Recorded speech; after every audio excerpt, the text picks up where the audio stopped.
je suis quelqu'un qui adore apprendre, qui aime bien se lancer des défis, qui aime bien sortir de sa zone de confort. C'est une étape dans ma vie personnelle puisque je divorce. Donc là, évidemment, et après, à 54, je crée Isaït, je rentre dans un univers inconnu pour moi. Moi, ce que j'ai appris, mais je pense que déjà quand même, j'étais un peu comme ça quand même.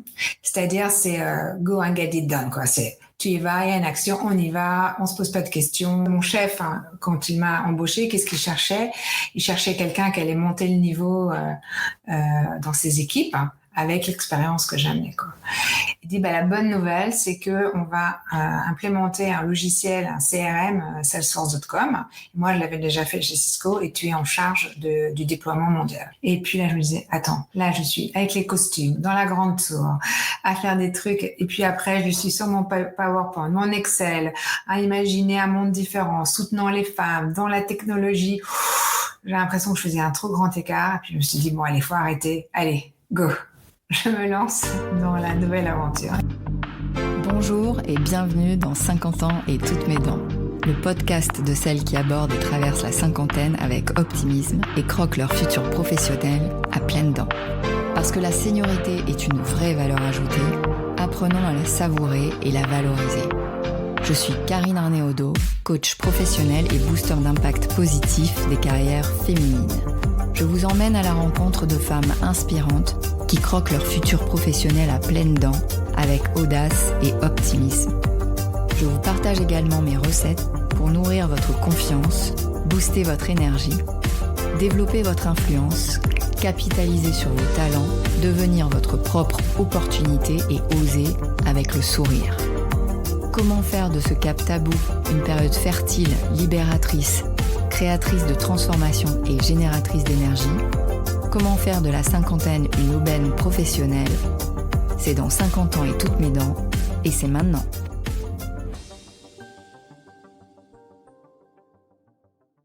Aujourd'hui, j'ai le plaisir de recevoir Isabelle Machola. Généreuse, engagée, positive et cash, Isabelle a construit son parcours professionnel en provoquant les opportunités. Aujourd'hui, à 61 ans, hyper dynamique, elle continue de cumuler les activités, board member de l'association Quelques femmes du numérique et CEO cofondatrice d'Isaït, société de services et de conseils spécialisée dans le numérique qu'elle a créée à 54 ans. Grâce à ses switches entre culture française et culture américaine, Isabelle s'est forgée un mental d'acier. Ses mots d'ordre, go and get it done. Ce qui donne un sens à sa vie, c'est son travail. Véritable caméléon, d'une énergie de feu, Isabelle s'est autorisée plusieurs shifts dans sa carrière.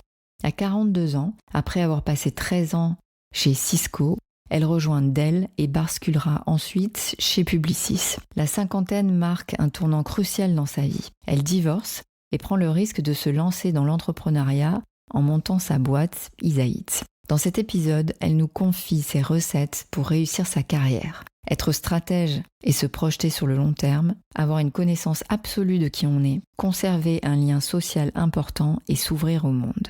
Isabelle est un soleil, chaleureuse, rayonnante et tellement inspirante. Bonjour Isabelle. Bonjour Karine. Je suis ravie de t'accueillir aujourd'hui. C'est Véronique dit Benedetto qu'on salue, que vous retrouvez dans l'épisode 12 qui m'a donné la chance de te rencontrer.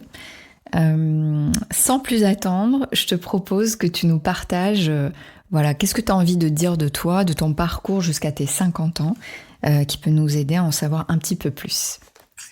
Oui, donc je suis fille unique, je suis de formation ingénieure et on va dire que mon parcours professionnel, c'est un peu des opportunités qui se sont présentées à moi. Donc quand je quitte l'école, je fais mon stage de fin d'études à Londres, grâce à ma mère d'ailleurs, à la Société Générale à Londres. Là, parce que je parlais très bien anglais pour l'époque. Et là, j'ai un copain, donc je reste 1 an. Et en fait, je pense que c'est un élément important de ma carrière parce que j'ai renforcé mon côté international en étant à Londres pendant 1 an. Ce qui a fait que j'étais choisie par une structure américaine qui s'appelait EDS à l'époque, qui était managée par Ross Perot, c'est une filiale de General Motors, qui aujourd'hui a été rachetée par HP. Et là, je rentre en fait de ce que j'appelle ma carrière internationale / américaine. Donc, je reste 3 ans chez EDS. Après, j'enchaîne chez Cisco. Je reste 13 ans. Et ensuite chez Dell, où là, en fait, à travers ces différentes fonctions, toujours un poste international, toujours un poste dans l'informatique à différents niveaux, et toujours un poste où je voyage énormément. Et j'aime bien rencontrer des cultures différentes, voilà. Et après, je quitte Dell parce que mon poste est relocalisé à Austin, au Texas. Donc, bon, ça me plaisait pas tellement d'aller au Texas. Donc, je quitte Dell et je rentre chez Publicis, où là, j'y passe 6 ans et demi. Toujours aux États-Unis? Non, en France. D'accord, donc tu reviens en France. En fait, non, j'ai toujours travaillé pour ces structures en France. D'accord. Je voyageais beaucoup aux États-Unis. Par exemple, mes 3 premières années chez Cisco, bon, j'avais pas ma fille encore à cette époque-là, je passais 10 jours par mois en Californie. Parce que mon chef était en Californie, que toutes mes équipes étaient en Californie, et donc moi, je passais 10 jours en Californie. Mais là, mon poste basé à Paris est relocalisé à Austin. Donc, moi, je quitte Dell et je rentre chez Publicis, basé à Paris. Même si Publicis, c'est une structure internationale, j'ai envie de dire que c'est quand même une structure française. Moi, j'étais DSI au niveau Europe. Mes gros clients, c'était la France et l'Angleterre. Et donc, quand je vois ma journée, chez Dell, c'était 95% en anglais. Chez Cisco, c'était 90% en anglais de ma journée. Chez BBC, c'était 80% en français et 20% en anglais. Donc, il y a un shift. Et puis, c'est pas la même structure. C'est les médias, c'est la com. Bon, bref, c'est tout un.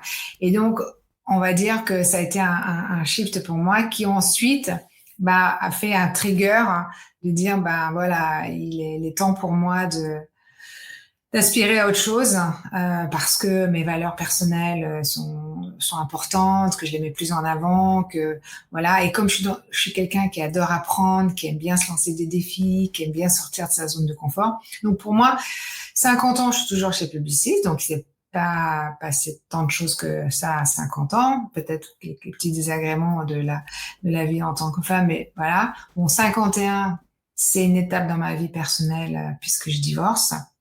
Donc là, évidemment, et après, à 54, je crée Isaït, qui, je rentre dans un univers inconnu pour moi, où surtout, je repars, bon, je disais tout le temps en rigolant, hein, j'étais thinker, je suis devenue doer, quoi. Et quand on a plus été doer pendant de longues années, voilà, il y a des plus et des moins, quoi. Ok, ouais. Alors avant d'arriver sur cette période-là, la cinquantaine, déjà par rapport à tout ce que tu as vécu avant, et notamment quand tu parles de boîte américaine, ce que j'entends, c'est tu as été imprégné justement de cette culture américaine et tout d'un coup tu passes dans une culture beaucoup plus française.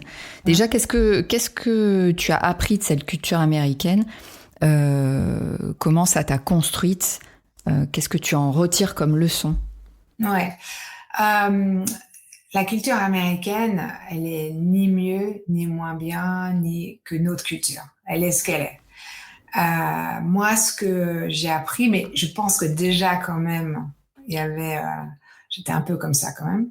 C'est-à-dire, c'est go and get it done, quoi. C'est tu y vas, il y a une action, on y va, on se pose pas de questions, il y a pas d'émotion.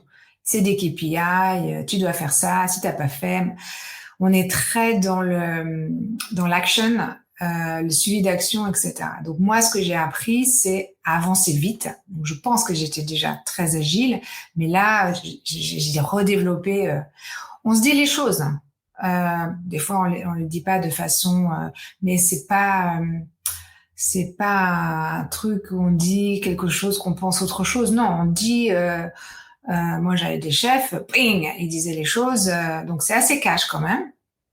Et puis l'autre aspect que j'ai appris, c'est voilà, en fait, we can do. Enfin, c'est le Obama qui a remis Oui, ça. oui, tout est possible. Tout est possible, quoi. Et là, quand on arrive sur une culture française, bon, on se dit pas tout.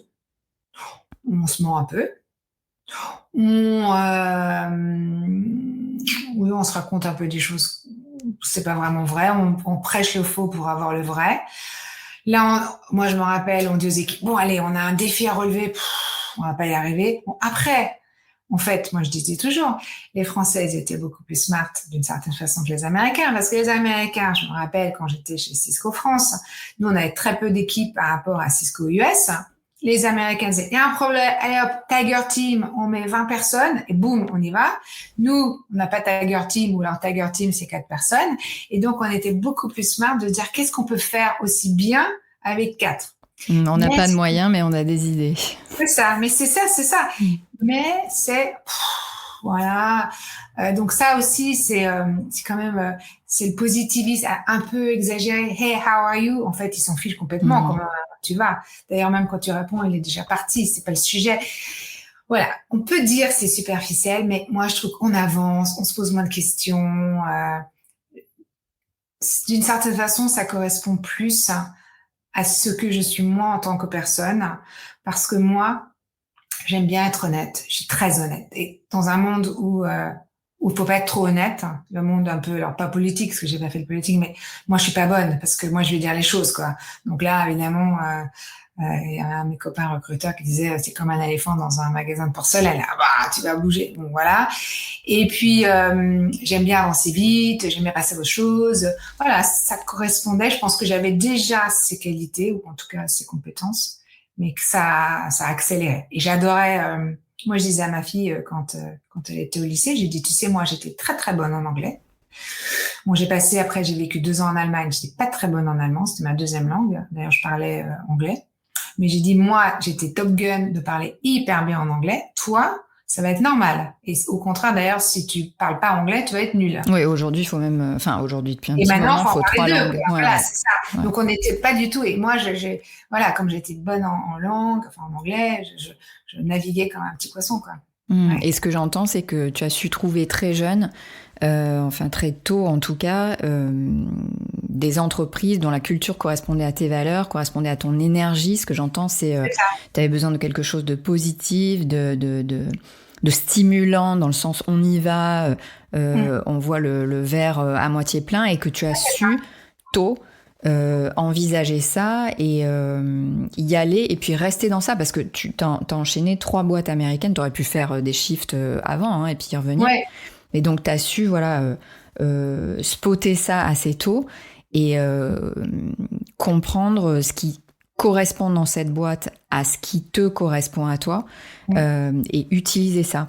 Mais du coup, le shift Publicis, comment ça s'est fait en fait? Pourquoi tout d'un coup Publicis? Ouais, pourquoi Publicis? En fait, le chasseur qui m'avait mis chez Dell, qui était venu me chercher chez Cisco, moi, je me suis posé beaucoup de questions avant de faire le shift Cisco-Dell. Ça faisait 13 ans que j'étais chez Cisco. J'adorais Cisco, même si ça se transformait. Aujourd'hui, 40% de mes amis sont des anciens Cisco. Et là, on me proposait un poste similaire à ce que je faisais chez Cisco, mais je voyais bien que c'était beaucoup moins bien organisé. Et je me suis dit, voilà, si je pars pas maintenant, je partirai jamais. Et là, tu avais quel âge? C'était en 2006, donc j'avais moins 62, j'avais 42 ans.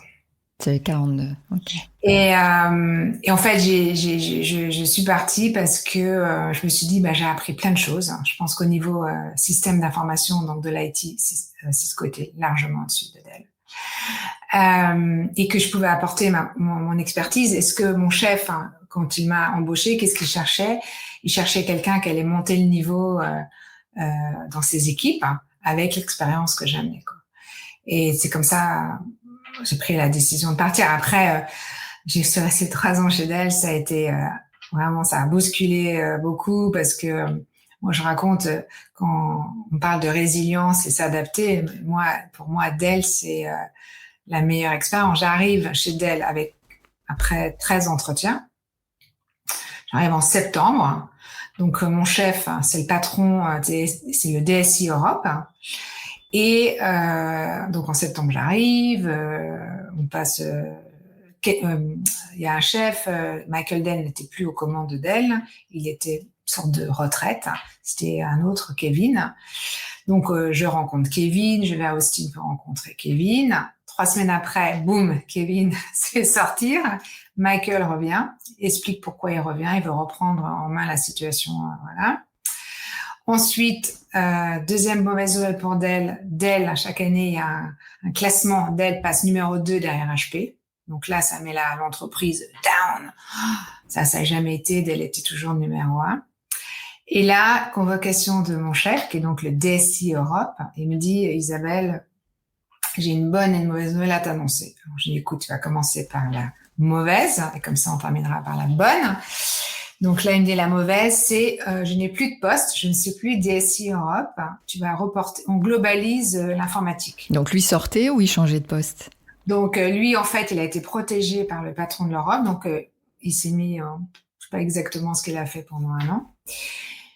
Et donc là, j'ai dit, mais attends, là, tu rigoles, quoi. Ça fait 5 mois qu'on parle.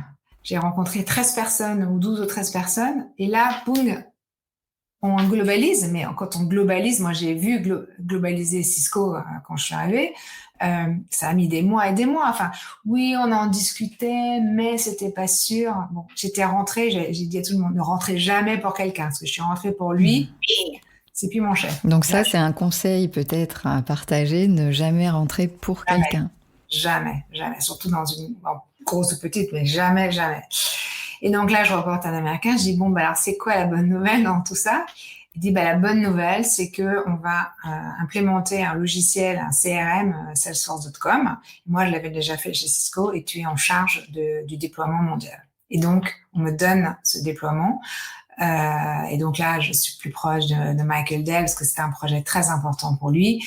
Et j'étais sur un terrain connu, voilà. Et après, je fais ça pendant 1 an. Donc là, quand même, ce que j'entends, c'est que ça se transforme en méga opportunité pour toi. C'était une méga opportunité, bon, mais ça a été compliqué parce que l'informatique chez Dell ne voulait pas d'avoir de software. C'est Michael qui prend la décision et ne demande pas au groupe CIO. Enfin, c'était quand même, j'avançais avec des personnes qui essayaient tout de me faire tomber et de me rendre la vie difficile. Mais voilà, moi, j'y vais. Au bout d'1 an, Dell, bon, pas moyennement bien, on va dire ça comme ça.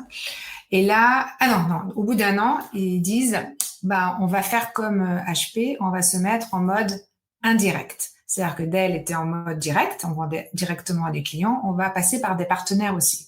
Et là, on me dit, toi, tu viens de chez Cisco, donc tu connais le modèle indirect, parce que Cisco travaille avec des partenaires.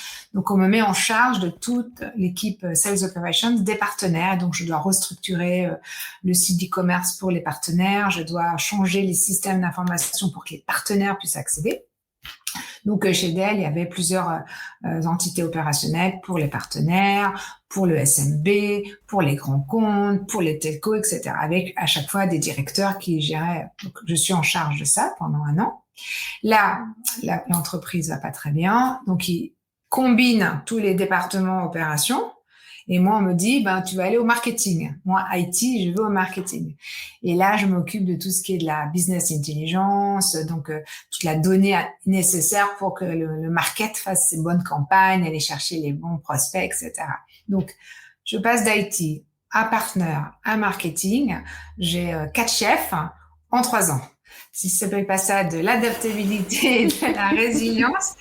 Mais voilà, bon, c'est à chaque fois je prenais toujours cet exemple, oui, si je sais m'adapter, quoi. Est-ce que j'ai été complètement heureuse? Évidemment, c'était pas facile. À chaque fois, il faut reconstruire une relation avec son chef, l'américaine, l'anglais. Enfin voilà, ça se fait pas comme ça en claquant des doigts, mais voilà. Ouais, donc ce que j'entends, c'est que là, tu découvres que tu as quand même, comme tu dis, une résilience, en tout cas une capacité d'adaptation et de rebond assez exceptionnelle. En fait, je découvre à travers ces structures, quand je rentre chez EDS, Parce qu'en fait, tu dis, bon, tu passes sur 3, mais en fait, le fait d'être chez EDS m'aide aussi à rentrer chez Cisco. Le fait d'être chez Cisco, ils voient, waouh, ça me fait rentrer chez Dell. Je pense que tout le monde, on reste un peu dans le même milieu. Je vois mes amis qui étaient des ex-Cisco, ils sont allés chez les Lenovo, chez les Microsoft, chez les... Il y a une sorte de tendance, parce que c'est facile de dire, bah, si elle a déjà travaillé dans cet univers, elle va être bien. Mais chez EDS, à l'époque de Ross Perot, c'était très important, alors que pour moi, c'était pas du tout important, mais très important pour mon chef, je m'en rappelle. En fait, chez EDS, quand on était embauché sur un programme de 18 mois, donc on était en CDD. Et donc, le premier 6 mois, on reste avec un responsable de compte, on comprend comment ça fonctionne chez EDS. Donc là, c'était cool. On allait voir les clients, on travaillait sur des propositions. Pendant 6 mois, on part à Dallas, où là, on fait que du code, avec une condition, c'est qu'on ne peut pas rater plus de 3 programmes pendant les 6 mois. Et si on rate les 3 programmes, eh bien, on est renvoyé à la maison et on dégage, parce qu'on est en CDD.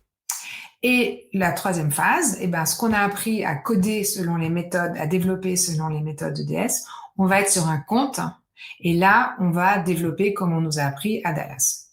Faut savoir que c'était la première année que moi je suis allée où on mélangeait tout le monde, c'est-à-dire les Européens et les Américains. Avant, c'était à Londres, là, c'était à Dallas.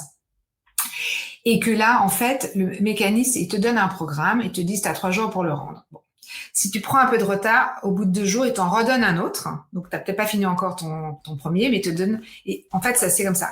Et à un certain moment, moi, j'étais dans une classe de 30 élèves et on s'est retrouvés à 14 à la fin. Donc, même moi, je partageais l'appartement avec une fille.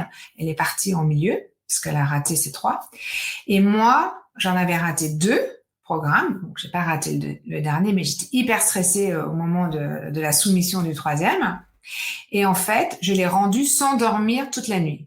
Ce qui s'est passé, c'est que, en fait, si j'avais dû rendre un autre, c'est sûr que je serais partie parce que dormir pas une nuit, c'est possible.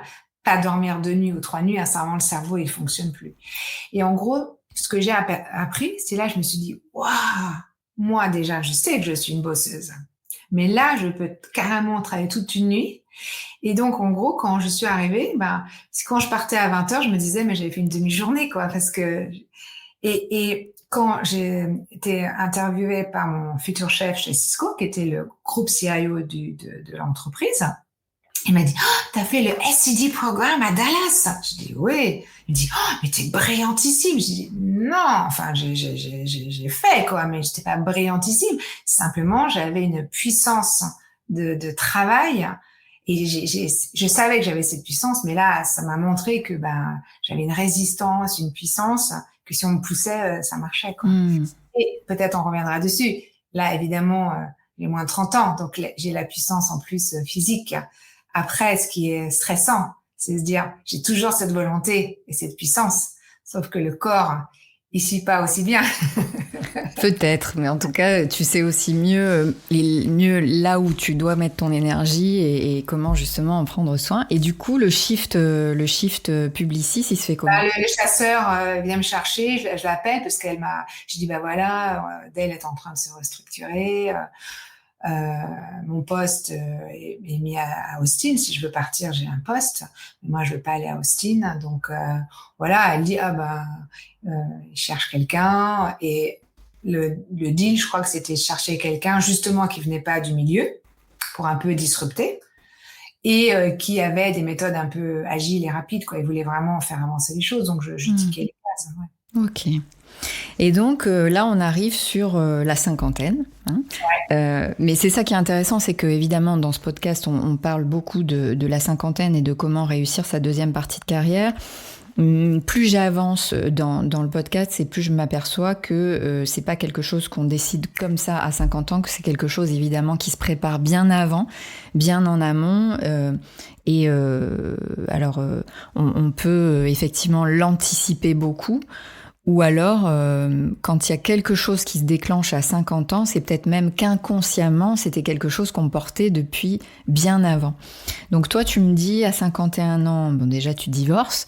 Qu'est-ce que ça change dans ta vie, perso et pro ? Oui, bah, ça change que, bah, émotionnellement, c'est une étape.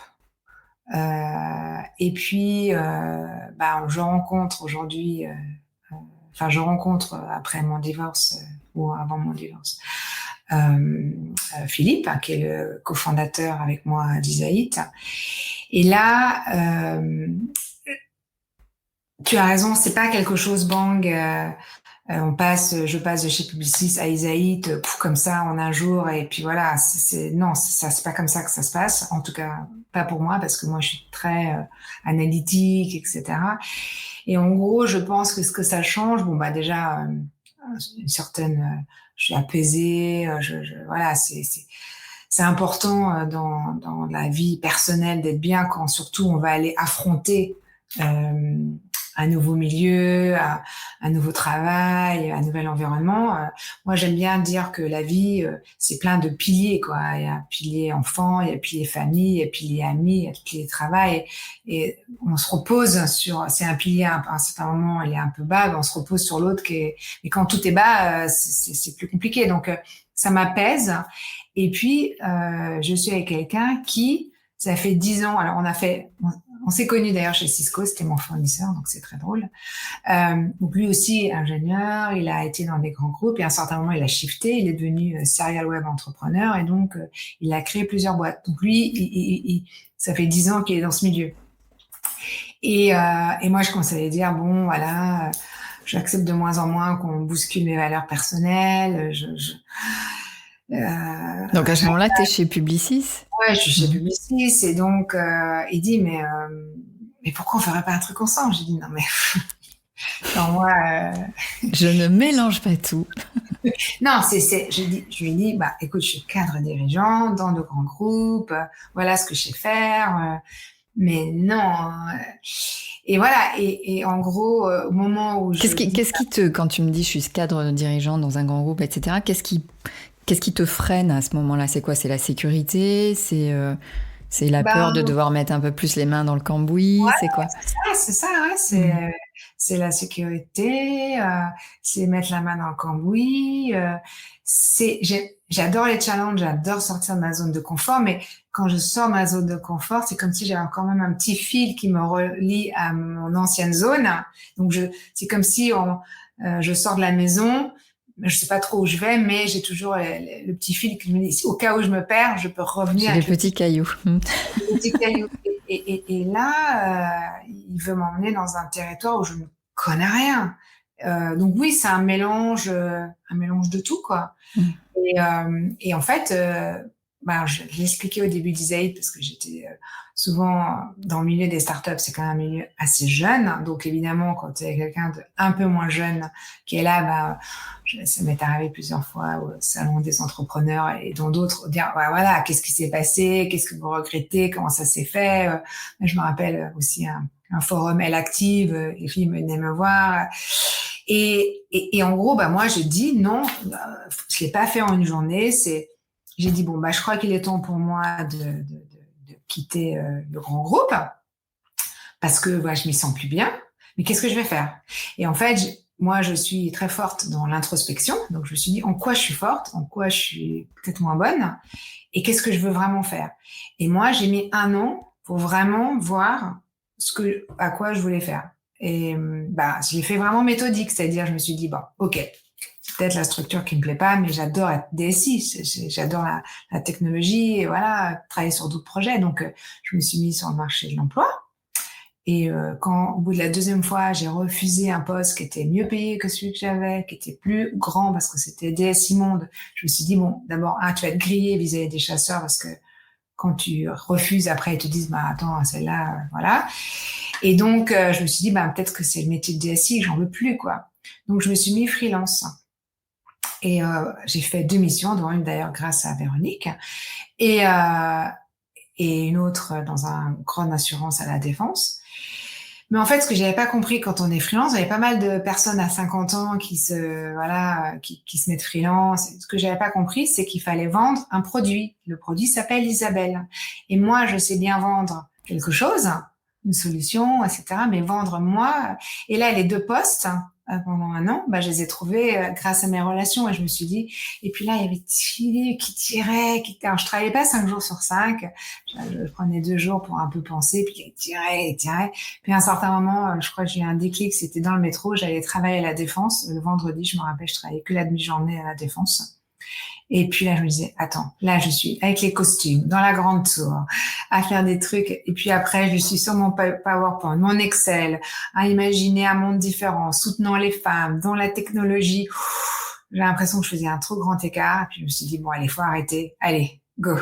Je me lance dans la nouvelle aventure. Mais ça m'a pris 1 an quand même. Donc, ce que j'entends, c'est que tu y es allée par élimination, c'est-à-dire d'abord... Je voulais vraiment être sûre que parce que c'était vraiment un grand shift pour moi. Ouais, d'abord donc la structure, donc plus envie de grande boîte. Tu t'externalises. Ouais. Après, c'est peut-être pas le bon rôle. C'est ça. C'est-à-dire, parce que j'allais dire, tu travailles plus pour les autres. Aujourd'hui, tu continues à travailler pour les autres parce qu'on travaille tous pour quelqu'un. Hein. Je veux dire, il y a toujours, tu as toujours un client, en fait, hein, quoi qu'il arrive. Moi, les gens qui me disent, non, mais c'est bon, je veux monter ma boîte, etc., parce que maintenant, j'ai plus envie de dépendre de personne. Je suis pas sûre que, voilà. Je suis d'accord avec ça. Mais en tout cas, là, ce que j'entends, c'est que tu es allé vraiment chercher, OK, de quoi j'ai vraiment envie, à quoi correspondent mes choix, qu'est-ce qui est aligné à ma valeur. Et bon, ce que j'entends aussi, c'est que tu n'as peut-être pas fait ce choix toute seule et que c'est peut-être effectivement parce que quand tu parlais de tes piliers, il y avait un des piliers qui t'appelait et un des piliers qui était aussi, enfin, ce que je pourrais imaginer, puisque sinon tu ne serais certainement pas lancé, qui était suffisamment solide pour te donner envie de s'appuyer sur ce pilier-là. Et puis, ce que j'entends aussi, c'est que tu étais en capacité, quand tu dis « je fais un travail d'introspection », d'aller vraiment chercher « ok, sur quoi je peux m'appuyer, quelles sont mes forces, quels sont mes talents ». Et ça sécurise, ça consolide. Tout à fait. Et donc, quel est le choix que tu as fait à ce moment-là ? Le choix, c'est de me dire je vais me lancer dans cette aventure. Ça va être la feuille blanche. Ça va être... Alors, j'ai regardé tous les aspects de cette nouvelle aventure. Alors déjà peut-être pour celles et ceux qui nous écoutent, de quelle aventure parle-t-on ? Donc en fait, on parle de Easy-Ate, que donc j'ai co-créé il y a 6 ans et demi maintenant. Donc Easy-Ate, pour faire simple, c'est ce qu'on appelle une tech for good. Donc on utilise la technologie pour faire du bien à destination des femmes. Et en fait, le combat d'Easy-Ate, un peu mon combat et certainement mon combat jusqu'à la fin, c'est quelque chose qui me pousse vraiment, c'est de combattre la fracture numérique chez les femmes. Et la fracture numérique, elle est mondiale et ça passe par l'éducation, ça passe par aider, ça passe par un rôle modèle, ça passe par avoir la confiance, taper et tuer ce syndrome de l'imposteur que souvent la femme est là. Enfin bref, je revendique mon féminisme pour avoir une cause vraiment bien précise, pour vraiment aider. C'est quelque chose qui me tient à cœur, que je faisais de façon... déjà, quand j'étais chez Cisco, il y avait des associations entre femmes pour justement, c'était pour faire péter le plafond de verre à l'époque, etc. Bon, il n'y avait pas encore la loi Copé-Zimmermann. Bon, voilà, on essayait un peu parce que je pense qu'il faut qu'on s'entraide, qu'il faut avoir un rôle modèle, etc. Et donc, Easy-Ate, en fait, c'est une plateforme de gestion de workforce à la demande pour des projets digitaux. Donc, on a des clients, ils nous donnent des projets et on va distribuer ces projets sur des femmes. Donc, aujourd'hui, il y en a 1000 qui travaillent pour nous sur 40 pays, 4 continents, dont la France. On en a déjà accompagné presque 3000. Avec Philippe, on s'est donné comme objectif d'en donner du travail à 10 000 femmes.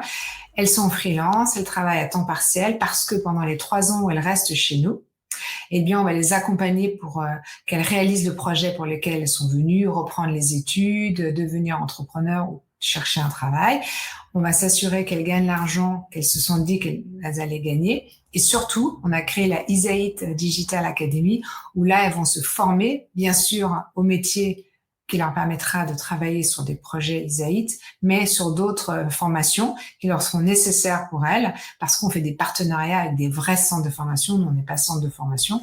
Voilà. Et donc ça, c'est ça l'idée d'Easy-Ate, c'est de soutenir les femmes et les inspirer vers un milieu technologique en leur donnant cette confiance à travers une communauté. Donc, elles gagnent confiance et on mesure cet impact, etc. Donc, c'est ça un peu. Et pourquoi je disais tout à l'heure que une de mes amies m'a inspirée, c'est qu'avant Isaït, on avait fait un fonds de dotation. Donc là, on travaillait avec des ONG et on récoltait notre argent personnel et on choisissait des projets que les ONG nous donnaient. Donc, on a aidé, par exemple, au Burkina Faso, des jeunes femmes transformatrices de céréales. On leur a acheté des séchoirs pour qu'elles puissent continuer à travailler pendant la saison des pluies. Et au Cameroun, on a aidé des jeunes femmes dans le prêt-à-porter en leur achetant des machines à coudre. Et c'est lors du voyage, donc Philippe nous a rejoints ensuite dans cette aventure, et c'est lors du voyage, on est tous allés voir les filles à Yaoundé, que j'ai eu un déclic. Je me suis dit, donner c'est top, c'est vrai quand on n'a plus rien, qu'il y a une guerre, un tsunami, mais ce qui donne vraiment du sens à la vie, c'est le travail. C'est l'utilité. On a discuté et comme Philippe il a dit on va créer quelque chose qui allie la technologie parce que j'aime la technologie, je sais qu'elle peut faire du bien et avec une cause qui me plaît, les femmes, l'éducation, l'entraide, tendre la main, parce que moi j'estime que j'ai eu de la chance et j'ai envie de tendre la main et d'aider celles qui donc c'est ça un peu donc ce que j'entends c'est aussi que il y a et c'est ce que je vois aussi à ce passage de la cinquantaine, il y a une envie de transmettre, il y a une envie d'être vraiment utile et de donner un sens.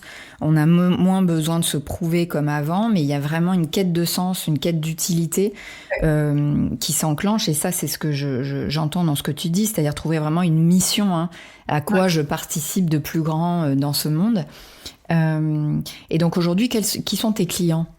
Alors mes clients, c'est des startups, des scale-up, des grands groupes, des GAFAM du CAC 40 qui ont ou des projets autour de l'intelligence artificielle. Donc on va les entraîner, corriger les algorithmes, qui ont des projets comme dans les marketplaces, dans tout ce qui est indexation de produits, parce que la technologie ne peut pas tout faire. À un certain moment, on a besoin d'une touche humaine. C'est ce qu'on appelle le human in the loop. L'humain rentre dans le processus technologique de l'entreprise. Et donc, ce qu'ils aiment dans notre solution, c'est que en gros, nous, ce qu'on fait, on le fait de façon éthique. On a été labellisé B Corp en décembre 21 avec un très grand score. On a une charte, on fait pas n'importe quoi, on soutient et certains groupes même font des missions pro bono avec nous parce que c'est bien pour les employés qui puissent un peu ouvrir leur chakra, voir qu'il y a un autre monde. Donc, c'est très inspirant des deux côtés, quoi. Alors, quelles sont, selon toi, les clés pour booster, si on revient à notre sujet, sa deuxième partie de carrière, ce serait quoi pour toi, les clés?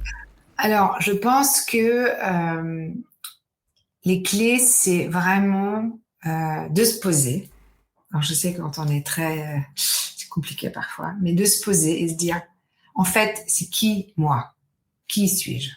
Parce que quand même, au cours de sa carrière, au cours de sa vie, d'abord on peut changer, dans les priorités on change et c'est normal. On n'a pas d'enfant, on a X priorités, on a l'enfant machin, mais c'est vraiment d'être hyper franc. Cette introspection pour moi, c'est vraiment, c'est dire mais vraiment qui suis-je? Ce que j'ai envie de faire, c'est de déterminer ce que j'ai envie de faire et surtout se dire il y a peut-être des fous furieux ou des folles furieuses, je sais pas, qui disent moi je vais me lancer dans un truc où j'ai aucune compétence, aucune expérience et j'en suis sûre que mais là je dis waouh. Quand même c'est un peu risqué. Moi je dis c'est de dire où est-ce qu'on veut aller, ce à quoi on est OK d'accepter si c'est pas exactement la vision qu'on a, parce que la vie, c'est jamais tout blanc ou tout noir. Mettre des priorités dans ses choix et de se dire, d'aller de façon, une fois qu'on a trouvé où on veut aller, quelles sont les 3 choses importantes pour soi. Pour moi, c'était quoi? Moi, j'avais envie vraiment de continuer à aider les femmes. J'avais envie de continuer dans un domaine technologique. en fait, j'ai envie de pas me laisser déborder par les jeunes. Et d'ailleurs, sur certains jeunes, j'en connais plus technologiquement qu'eux. Donc, c'est une sorte de boost. En plus, on like Philippe, on est tout le temps, voilà. Et puis, je l'ai toujours fait, mais de me regarder dans la glace en me disant, voilà, j'ai des valeurs et je respecte mes valeurs et je suis bien alignée avec. Et donc, Isaïe, ben, ça respectait mes valeurs. C'était dans un domaine qui me plaisait énormément de soutenir la cause féminine dans les métiers technologiques parce que, bon, moi, je suis de formation ingénieur. Quand j'ai été diplômée, on était 25%. Aujourd'hui, c'est à Bérésina, il y a très peu. Donc, voilà, il faut donner envie. Et après, ben, je me suis dit, bon, OK, là, on va créer une boîte. On va être tous les deux. Qu'est-ce que je sais faire? Bien. Et qu'est-ce que je sais pas faire? Et où est-ce que ce que je ne sais pas faire, mais que je peux apprendre? Et moi, en fait, ce que je sais très bien faire, c'est tout problème, je trouve la solution et j'organise pour déployer ce qu'il faut déployer. Moi, les plans ne me résistent pas. Donc, je suis un rouleau compresseur. Et donc, c'est comme on disait chez Cisco, c'est le walk the talk. J'ai dit, hop, je fais et j'avance. Et ça, en fait, c'est très important quand on commence une petite entreprise, parce que souvent, pourquoi des startups plantent, c'est qu'à l'idée géniale, bon, l'idée géniale, en fait, on s'aperçoit que cette idée, elle est plus ou moins reprise par d'autres. Hein. Il n'y a jamais une idée que personne n'a repris. Et après, qu'est-ce qui va faire la différence? Et je sais que Philippe arrêtait pas de le répéter, c'est comment tu vas le déployer. Est-ce que tu vas le déployer plus rapide que les autres? Et pour déployer plus rapide, bah, faut mettre action plan. Et donc, en gros, c'est ça, j'apportais ça comme ma force. Évidemment, le côté international. Et donc, quand on a dit, bah, comment on va se dispatcher les rôles. Donc, qu'est-ce qu'on a dans une boîte? On a en haut la partie communication, même si au départ, il n'y a pas trop de communication, mais quand même. Il y a la partie développement informatique, il y a la partie commerciale, il y a la partie suivi de projet, et il y a la partie développement de communauté. Donc, toutes ces femmes qui vont travailler pour nous. Et en fait, de façon assez collégiale, on va dire, on s'est dispatché. Bon, Philippe a dit, bon, je sais que tu étais IT, je sais que tu étais DSI, mais moi, j'ai déjà fait des plateformes dans le passé, donc je pense que c'est mieux que je m'occupe. Je dis, OK. Bon, il a dit, ni l'un ni l'autre, on est dans la communication, hein, c'est sûr. Mais bon, on va te mettre toi. J'ai dit, bon, OK. Bon, au début, c'était quand même challenging. Hein. J'étais pas toujours très à l'aise, hein, parce que c'est pas mon métier non plus. Hein. Mais c'est aligné avec ce que tu portes, c'est-à-dire tu t'intéresses, enfin, je veux dire, tu t'occupes des femmes, forcément, c'est assez logique que ce soit toi qui sois l'ambassadeur. Oui, mais entre ça et passer devant un auditoire de plusieurs centaines de personnes ou de se faire interviewer, c'est pas la même chose que présenter un projet. Donc voilà. Et après, bah, suivi de projet, grand projet, c'était moi. Et puis évidemment, la suivi de communauté, bah, c'était moi. Et on s'est bien dispatché les rôles. Et je sais qu'au début de l'histoire d'Isaïe, on a été challengé, alors surtout par les investisseurs, parce qu'on a fait quelques levées de fonds, où en gros ils disaient alors, parfois, ils osaient pas trop le dire, mais ouais, vous êtes un couple, ils aiment pas trop les couples, etc. Et en fait, moi, je trouve que il y a deux raisons pourquoi une boîte se plante. La première raison, c'est le cash flow, là, il n'y a plus d'argent, voilà, plus de trésor. Et la deuxième raison, c'est que les fondateurs se disputent. C'est peut-être même d'ailleurs la première raison, c'est que les fondateurs se disputent et qu'ensuite il n'y a plus de cash flow. Voilà, parce que tu prends pas les décisions qu'il faut. Voilà. Et en gros, la bonne entre nous, c'est que comme on se connaît vachement bien et que moi, de toute manière, j'ai pas ma langue dans ma poche, bah, quand il y a un problème, il est dit, on en parle, etc. Et je pense que moi, je vois plutôt ça comme quelque chose de positif où, bah, souvent, justement, on a rencontré des fondateurs, ils se parlaient pas, et c'était des amis d'enfance, mais ils osaient pas dire, mais tu vois, est-ce que ta décision que tu prends, elle est pas... Mais je dis, mais pourquoi tu disais pas? C'est ton ami d'enfance que tu connais depuis 20 ans, pourquoi tu lui dis pas? Oui, mais... Voilà, donc c'est... mais ça, je te rejoins complètement, parce que pour accompagner des dirigeants de start-up, et justement sur mon expertise qui est comment avoir une meilleure communication et donc mieux fonctionner ensemble, il y a deux ennemis de la communication. Le premier, c'est les non-dits, et le deuxième, c'est les malentendus. Ouais. Donc non dit, c'est-à-dire tu risques pas de mal entendre vu que ça n'est pas dit. Oui. Avec le côté non mais c'est bon, ça fait une semaine que je tire la tronche, il aura bien compris ce qui se passe. Bah non en fait, parce que tant que tu n'as pas dit, l'autre n'est pas dans ta tête et il ne peut pas savoir. Et en plus, s'il est concerné, forcément, je dis pas que c'est un déni permanent, mais il va pas vouloir tellement voir ça. Donc, si on ne dit pas, on ne sait pas. Et puis la deuxième chose qui est le malentendu, c'est pas parce que tu le dis que c'est forcément bien entendu ou bien compris. Donc c'est comment, tu peux le dire pour être entendu, et comment tu vas t'assurer que c'est bien compris par l'autre. Parce que je donne souvent cet exemple, en fait, imaginons tu es avec, imaginons ton conjoint et ton associé, tu commences à te pourrir. 3 heures plus tard, tu es toujours en train de t'engueuler, mais tu sais même plus pourquoi, en fait. Et 1 heure plus tard, tu t'aperçois qu'en fait, tu étais d'accord depuis le début. Pourquoi ? Parce que vous parlez la même langue, par exemple le français, mais vous ne parlez pas forcément le même langage. C'est-à-dire qu'un mot pour moi va vouloir dire quelque chose, le même mot va vouloir dire autre chose pour toi, et pour peu que je le dise avec une intonation ou avec une posture physique différente, ça va encore avoir une autre signification.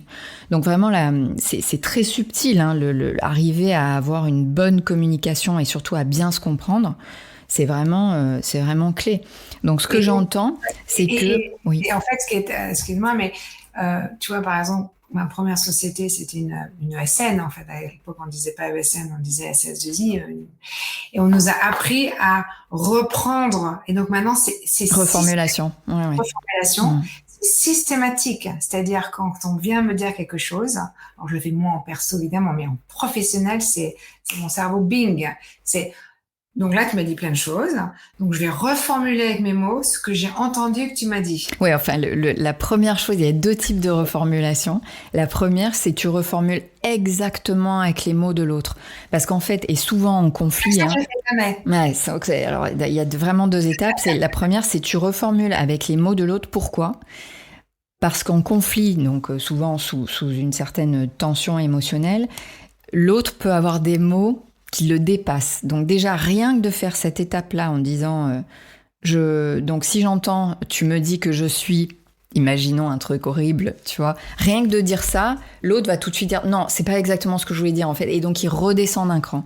Donc déjà, la première chose, c'est reformuler avec les mots, exactement les mots, et après si je comprends bien, et là en fait tu le traduis avec tes mots, à toi.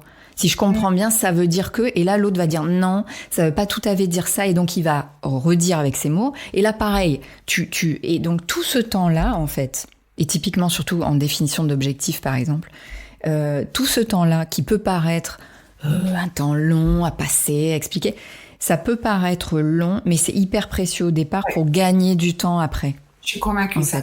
Mais c'est vrai que je ne fais pas la première étape. Donc, il y a 2 étapes, vraiment reformulation avec tes mots à toi, et après, validation. Avec mes mots, mais c'est vrai que là, je vais y penser parce que récemment, j'ai pas été exposée à des trucs, mais c'est vrai, tu as raison, si on dépasse ce qu'on veut vraiment dire, le fait que l'autre entende, ça peut redescendre la pression. Ouais. Donc, c'est super important. Si je reprends donc tes clés de ce que j'ai entendu, c'est aller connecter tes envies. Ouais. Les faire connecter avec tes talents. Ouais. Et puis j'entends aussi savoir bien s'entourer. Parce que et bien s'entourer et justement équilibrer les forces, c'est-à-dire aller regarder, ok, toi, qu'est-ce que tu fais ? Moi, j'appelle ça la zone d'excellence, c'est-à-dire qu'est-ce que tu fais rapidement avec un max de plaisir sans même y penser, et te dire que c'est là, toi, où tu vas mettre toute ton énergie. Et regarder, ok, si ça, je sais pas, ou j'ai même pas envie d'apprendre, je m'entoure de gens qui sont en capacité de faire ça, ok. Et à la fin, quand tu as fait tout ça, moi, sur toutes les situations pour ou me projeter, ou c'est mon anti-stress quand je vais présenter ou demander quelque chose et que je suis pas bien, je me projette avec les différents scénarios. J'aime arriver à me dire, bon, Je vais demander, on va me dire oui, c'est génial. Je vais demander, on va me dire non, qu'est-ce qui va se passer, etc. Et là, la dernière étape, c'est quand tu as tout fait ça, c'est dire OK, maintenant je me projette, je me lance. Mhm. Ça marche bien, super, bah c'est super top. Et si ça marche pas du tout, c'est quoi qui va m'arriver? Alors, et puis il faut dérouler tous les aspects financiers, moral, entourage. Et en fait, quand tu fais ça, quand tu les prends un par un, tu dis bon, ok, bon, alors financier, souvent arrivé à 50 ans, t'as plus de temps, t'as plus les moyens parce que justement t'as plus les écoles ou t'es en fin d'école, ou etc. Donc tu dis bon, ok, j'ai mis un peu, j'ai peut-être utilisé, mais à la fin, voilà. Bon, allez, je me suis lancée dans l'aventure. Au bout de 6 mois, l'aventure, c'est cash flow, ça marche pas, tout va en truc. Il y aura toujours qui diront, j'avais bien dit que, mais c'est pas grave, j'aurais découvert autre chose. Et en fait, quand tu fais cette projection, bah, ça te donne encore plus d'appétence pour y aller parce que, en fait, enfin, pour moi, en tout cas, je me dis, c'est pas la mort à la fin. C'est quelque chose que je vais découvrir et même, on apprend énormément des échecs. C'est Aude de Thune qui dit tout le temps, c'était une ex de chez Publicis avec le Women's Forum, elle disait, c'est pas de tomber qu'il faut avoir peur, c'est apprendre à se relever. Ouais, ouais. C'est ça le plus important. Et donc, en fait, quand on fait ça, en fait, on est beaucoup plus zen. Et moi, je sais que je le fais assez souvent, ça, je me projette. Et quelles sont les clés aujourd'hui? Donc aujourd'hui, tu me dis que tu as quel âge?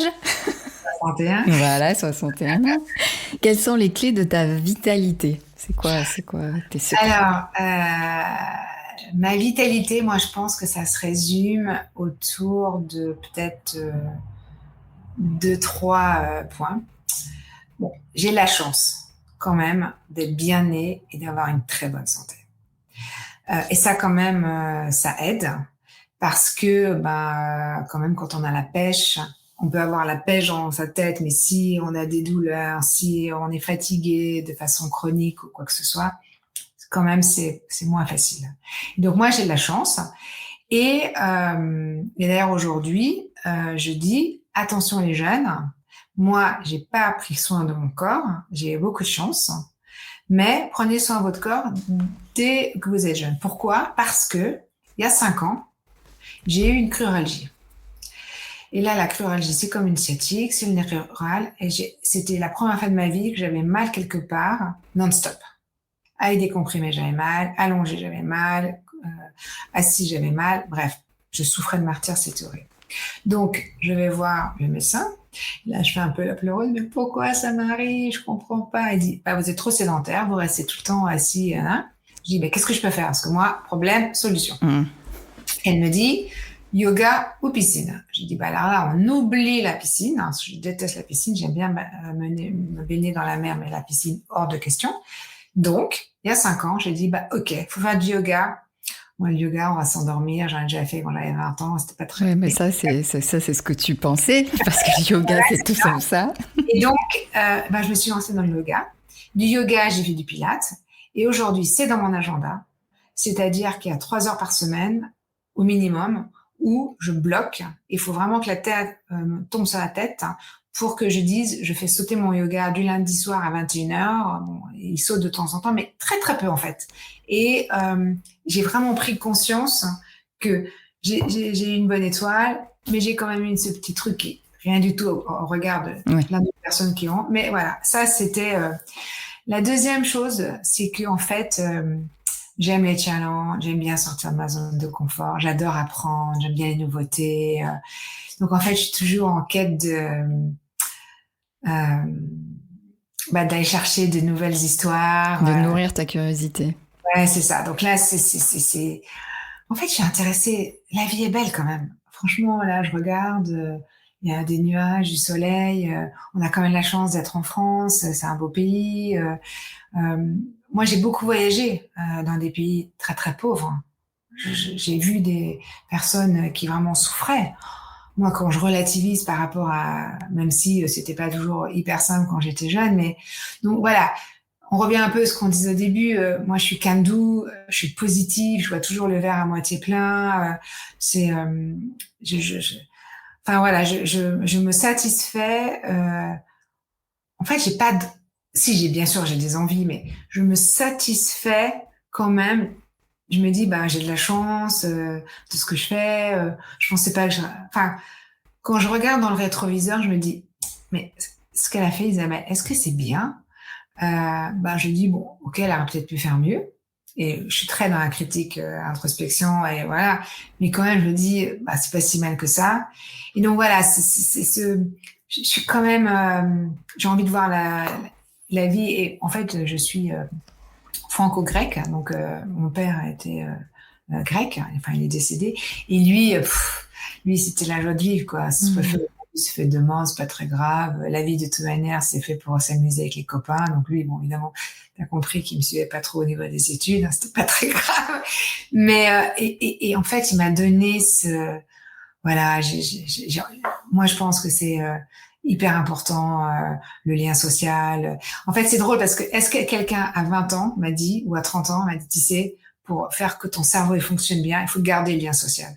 En fait, tu commences à lire les choses comme ça quand tes parents, tes proches un peu plus âgés commencent à avoir les maladies, les Alzheimer. Et là, on te dit, ah, mais c'est hyper important de conserver le lien social. Mais personne te le dit quand tu as 20 ans. Et en gros, moi, j'aime discuter avec tout le monde. Je suis intéressée par les parcours des gens. Voilà, je suis très fière. C'est une chose, je suis très fière, c'est quand je regarde mon écosystème d'amis, bah, c'est de tout horizon. Et ça, c'est super bien. C'est pas, j'aime pas m'accrocher à un univers, à des gens que de chez techno, que de, je sais pas. J'aime bien avoir des personnes qui viennent de milieux différents parce que je trouve que ça nourrit la discussion, l'ouverture d'esprit, etc. Bah, c'est une parfaite transition parce que pour clôturer, je te demande donc pour prolonger la discussion sur comment faire de la cinquantaine une aubaine professionnelle, quelle femme, alors ça peut être au pluriel, inspirante, tu me recommanderais d'inviter? Alors, je pense à 2 personnes qui sont toutes les 2 des amies, une plus proche que l'autre, mais des amies. Donc, je pense à Octavie et à Sylvie. Donc, Octavie, son parcours, c'est quelqu'un qui est pour moi une vraie humaniste, qui a envie d'aider les autres. Elle a fait plein de choses que moi, certainement, je n'aurais pas fait, qui est passée du monde salarié dans de grands groupes et ensuite a créé 2 boîtes, qui est justement dans tout ce qui est impact social et d'une certaine façon, le fonds de dotation dont j'ai parlé, c'est elle qui l'a créé, qui m'a donné envie d'aller aider sur le terrain, etc. Donc, à chaque fois, quand on parle de Isaït, on dit, bah, la genèse, un peu, c'est Octavie, quoi. Et je pense à Sylvie. Sylvie, elle, pour moi, c'est l'entrepreneuse telle que je l'imagine, c'est-à-dire, elle a une énergie juste incroyable. Moi, je trouve que j'en ai, mais j'ai trouvé mon maître. Et elle avait créé une boîte où elle a revendu, c'était des crèches familiales. Et ensuite, elle est partie vivre à la campagne, enfin à la campagne à Bordeaux, c'est pas tellement la campagne, de Paris à Bordeaux. Là, elle a recréé quelque chose. Et la fille, en fait, pour moi, c'est quand on dit c'est quoi un entrepreneur, c'est quelqu'un qui est en permanence dans qu'est-ce que je peux faire, comment je peux faire, les nouveaux projets, Et elle, aujourd'hui, elle a la tête de 2 boîtes. Donc dans tout ce qui est un peu agence de voyage, en mélangeant le vin et le golf, et aussi dans tout ce qui est dans du lean management. Donc elle accompagne des startups. Et pour moi, voilà, ces 2 femmes elles ont chacune avec des attitudes différentes, un peps. Une plus dans l'impact social et l'autre une énergie débordante. Voilà, c'est Madame non-stop. Voilà, c'est pour moi c'est 2 personnes qui ont passé. Elles sont un peu plus jeunes que moi. Elles ont passé cette étape. Je crois qu'elles ont toutes les deux 55 ou 56. Elles ont passé cette étape avec plein de projets aujourd'hui et plein de projets pour demain. Donc, elles sont très inspirantes. Ok, super. Bon, moi, je vais les contacter de ta part. Merci beaucoup Isabelle justement pour ton peps et ton énergie. Je sais pas si vous êtes comme moi, celles et ceux qui écoutaient ce podcast, mais en fait dans ta voix, moi je te vois, hein, mais dans ta voix on entend ton sourire. Donc merci beaucoup pour cette lumière souriante que tu as partagée avec nous. Merci. Merci beaucoup. J'espère que vous avez pris autant de plaisir à écouter cet épisode de 50 ans et toute